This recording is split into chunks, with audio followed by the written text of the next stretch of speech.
जब अमेरिका के एम्प्लॉयर्स को वहां पे रिक्वायर्ड स्किल्ड वर्कफोर्स नहीं मिलेगा, तब वो क्या करेंगे, बाहर कंट्री से वर्कफोर्स हायर करेंगे। तो जब उस स्किल्ड वर्कफोर्स को उन्हें अपनी कंट्री में बुला के उनको जॉब देनी है या उनसे अपना काम निकलवाना है, तब वो उनको H1B वीजा प्रोवाइड करेंगे।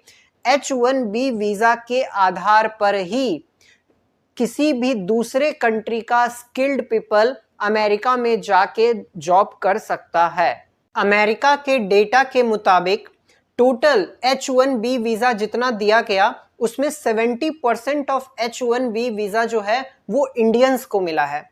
ये साबित करता है कि इंडिया से सबसे ज्यादा उन्होंने स्किल्ड पीपल को हायर किया है।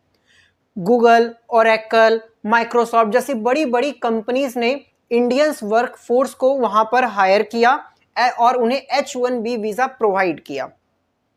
दूसरे नंबर पर चाइना है, जिसका 12 to 13% of the workforce H1B visa पे वहां पर गया है। बाहर से लाए गए स्किल्ड पीपल को जो वहां पर सैलरी दी जाती है वो वहां के स्किल्ड पीपल के सैलरी से कम है। दरअसल अगर वो रिक्वायर्ड स्किल पे अमेरिका में अमेरिकन्स को हायर करते तो उन्हें ज्यादा सैलरी देनी पड़ती, वहां के रूल्स एंड लॉस के अकॉर्डिंग उन्हें सैलरी देनी पड़ती।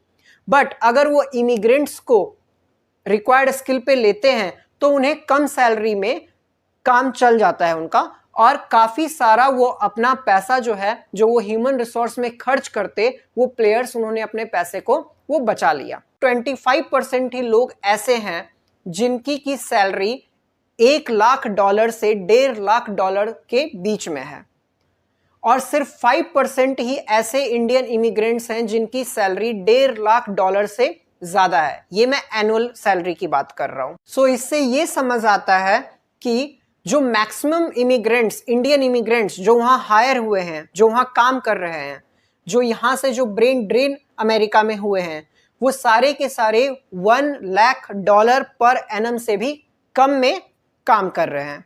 बट वहां का जो मीडियम यानी जो एवरेज सैलरी है किसी भी IT स्किल्ड प्रोफेशनल का, वो $1 लाख से ज्यादा है, तकरीबन $1,10,000 के आसपास है। भारत को सबसे बड़ा फायदा ये हुआ कि यहाँ के स्किल्ड पीपल को ग्लोबल अपॉर्चुनिटीज मिली, उन्हें दुनिया में अपना स्किल दिखाने का मौका मिला। स्किल्ड लेवल फोर्स की वजह से आज अमेरिका बहुत सारी ऐसी तकनीक में दुनिया में आगे है, वो सिर्फ और सिर्फ इन्हीं इमिग्रेंट, लेबरर और वर्क फोर्स की वजह से है। ऐसा वहाँ के इकोनॉमिस्ट का भी मानना है।